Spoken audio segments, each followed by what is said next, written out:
नीलू और जादुई गुफा। एक छोटे से गांव में नीलू नाम की एक प्यारी लड़की रहती थी। नीलू को घूमना और नई नई चीजें खोजना बहुत पसंद था। एक दिन वह गांव के बाहर जंगल में घूम रही थी। घूमते घूमते उसे एक अजीब सी गुफा दिखाई दी। गुफा का मुंह बहुत छोटा था और उसके चारों तरफ रंग बिरंगे फूल खिले हुए थे। नीलू को गुफा के अंदर जाने का मन हुआ। उसने सोचा शायद इस गुफा में कुछ मजेदार हो। वह धीरे धीरे गुफा के अंदर चली गई। गुफा के अंदर अंधेरा था, लेकिन नीलू को डर नहीं लगा। उसने अपनी जेब से एक छोटी सी टॉर्च निकाली और उसे जला दिया। टॉर्च की रोशनी में नीलू ने देखा कि गुफा की दीवारें चमक रही थीं। दीवारों पर अजीब अजीब तस्वीरें बनी हुई थीं।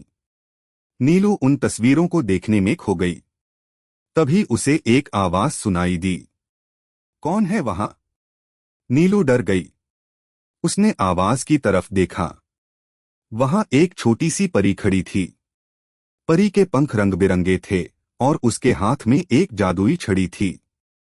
नीलू ने परी को देखकर कहा, मैं नीलू हूं। मैं यहां घूमने आई थी। परी ने मुस्कुराकर कहा, मैं इस गुफा की रखवाली करती हूं। मेरा नाम तारा है। तुम यहां क्या कर रही हो? नीलू ने कहा, मुझे यह गुफा बहुत अच्छी लगी। मैं बस इसे देखने आई थी। तारा परी ने कहा, यह एक जादुई गुफा है। इसमें बहुत सारे रहस्य छिपे हुए हैं। क्या तुम मेरे साथ इन रहस्यों को जानना चाहोगी? नीलू खुशी से चिल्लाई, हाँ, मुझे बहुत अच्छा लगेगा।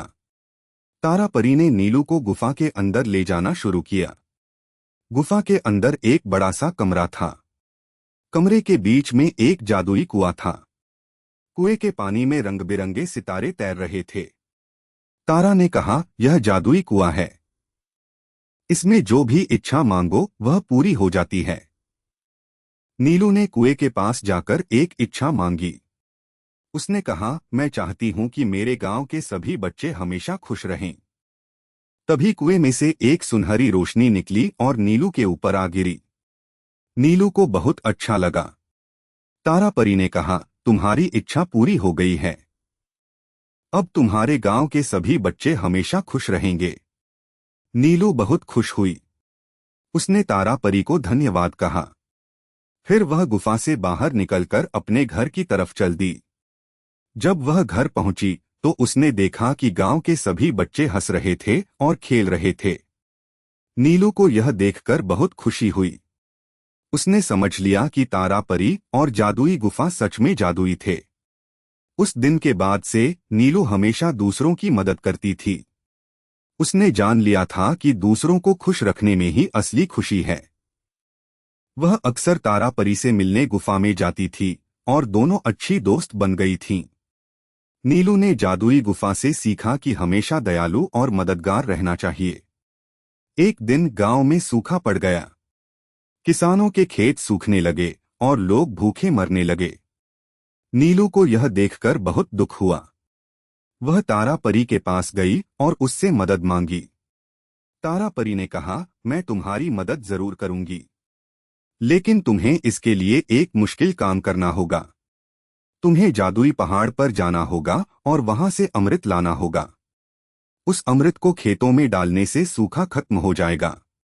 नीलू ने कहा, मैं यह काम जरूर करूंगी।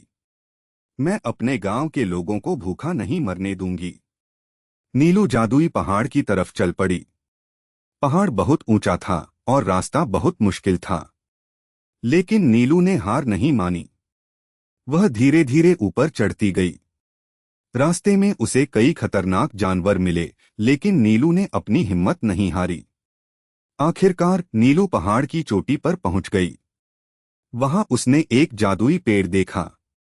पेड़ पर अमृत के फल लगे हुए थे।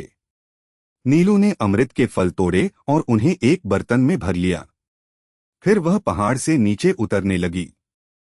जब नीलू गांव पहुंची तो उसने अमृत को खेतों में डाल दिया। तभी आसमान में बादल छा गए और बारिश होने लगी। खेतों में फिर से हरियाली छा गई और लोग खुश हो गए।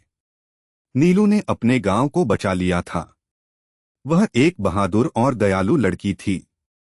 उसने जादुई गुफा से सीखा कि मुश्किल समय में भी हिम्मत नहीं हारनी चाहिए और हमेशा दूसरों की मदद करनी चाहिए। हमें हमेशा दूसरों की मदद करनी चाहिए और कभी भी मुश्किल समय में हिम्मत नहीं हारनी चाहिए। सच्ची खुशी दूसरों को खुश करने में ही है। कहानी अच्छी लगी तो लाइक करें, शेयर करें और हमारे चैनल को सब्सक्राइब करना न भूलें। धन्यवाद।